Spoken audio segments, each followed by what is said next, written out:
aqui da página Você é Mulher Única. Homens também são bem-vindos se quiserem assistir os nossos vídeos. Eu vou começar uma série de vídeos aqui sobre alguns artigos que eu escrevi sobre a mulher. O primeiro que eu vou falar hoje é sobre a mulher na Bíblia. O segundo fala sobre as mulheres caladas, onde Paulo diz lá em 1 Coríntios 14:34 que as mulheres têm que ficar caladas. E o terceiro eu falo sobre sendo salva dando à luz filhos, que está lá em 1 Timóteo 2,15. Temas polêmicos que nós vamos parar para pensar juntos aqui o que realmente a Bíblia está tentando dizer. Ai meu Deus, eu tenho que falar pouco, eu não consigo falar pouco, Senhor. Já gravei muitas vezes aqui, falo demais. Senhor, me ajude a falar em poucas palavras. Amém. Então eu usei essa gama de opções que eu tenho aqui no meu fundo, porque o meu esposo, o teólogo Anderson Fábio da Silva, ele é amante, estudioso da palavra e me edifica tanto. Curtam a página dele, Arminianos de Coração. Vou deixar o link aqui. E eu usei essas ferramentas para pesquisar sobre esses textos polêmicos sobre as mulheres. E o primeiro artigo que eu falo então sobre a mulher na Bíblia, eu começo dizendo que Deus deixou uma profecia muito linda, que nos últimos dias Deus derramará do seu Espírito sobre toda a carne e que servos e servas profetizarão. Essa profecia de Joel 2:29, ela é reforçada lá em Atos 2:18. A mesma profecia mostrando qual é realmente o desejo de Deus então para a sua criação. Porque um texto fora de contexto pode gerar um pretexto, muitas vezes grotesco, para fazer uma heresia ou gerar uma ideia de algo que é contrário ao que Deus planejou. Nós vimos que Deus criou homem e mulher à sua imagem e semelhança. Então, essa promessa do derramamento do Espírito Santo é para servos e servas. No Antigo Testamento, nós ouvimos falar sobre mulheres que se destacaram muito, Débora, Esther, Ruth. Mas hoje nós vamos atentar para o livro de Atos. Em Atos 1:11, nós vemos que as mulheres também estavam lá no cenáculo aguardando a promessa do derramamento do Espírito Santo. Em Atos 5:14, nós vemos que homens e mulheres criam no Senhor. Em Atos 8:12, nós vemos que homens e mulheres foram batizados. Nós ouvimos falar muito sobre Lídia na igreja, em pregações, mas você sabia que Lídia foi a primeira gentia convertida na Europa? E que ela foi a primeira comerciante cristã? E que ela foi a primeira a abrir a sua casa como centro de adoração dos cristãos europeus? Eu amo o texto de Gálatas 3:28 e sempre o cito quando é possível. Paulo diz que não há grego nem judeu, escravo nem livre, homem nem mulher, porque todos são um em Cristo Jesus. É isso que o Evangelho faz. Ele resgata a dignidade do homem e da mulher. Você já leu lá em Gênesis 5:2? Essa é a versão da Bíblia, versão transformadora. Ela diz assim, ó: criou-os, homem e mulher, quando foram criados, Deus os abençoou e os chamou de humanidade, ou na versão mais comum, os chamou Adão. Então Deus deu o mesmo nome para o homem e para a mulher, porque ambos foram criados à imagem e semelhança de Deus.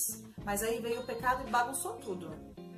Infelizmente, em algumas culturas, a mulher ela ainda é subjugada, ela tem menos valor do que um animal, ela vale muito menos do que o homem. Mas o Evangelho, o que ele faz é resgatar esse princípio de Deus, de que homem e mulher têm a mesma dignidade, o mesmo valor. Porém, Paulo, em suas cartas, ele vem trazer ensinamentos que estão ligados à autoridade. Hierarquia e qualidade são coisas distintas. Paulo traz orientações sobre o papel de cada um, assim como eu tenho esse papel para falar as minhas palavras aqui. Esse papel está me ajudando. Paulo orienta, por exemplo, em Gálatas 5:13, não useis a liberdade para dar lugar à carne. E era isso que estava acontecendo. O Evangelho resgatou a dignidade, deu voz às mulheres, a escravos, a idosos, às crianças. O Evangelho fez isso, ele resgatou a dignidade das pessoas que eram desprezadas na sociedade. Porém, muitas pessoas estavam usando dessa liberdade para dar lugar à carne.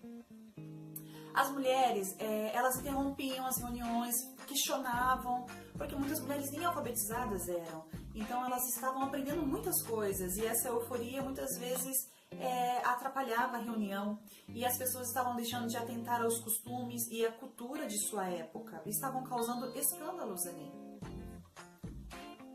Então Paulo vem e traz esses conselhos, essas orientações para que as pessoas voltassem a uma vida modesta e de boas obras, porque era isso que representava o Evangelho.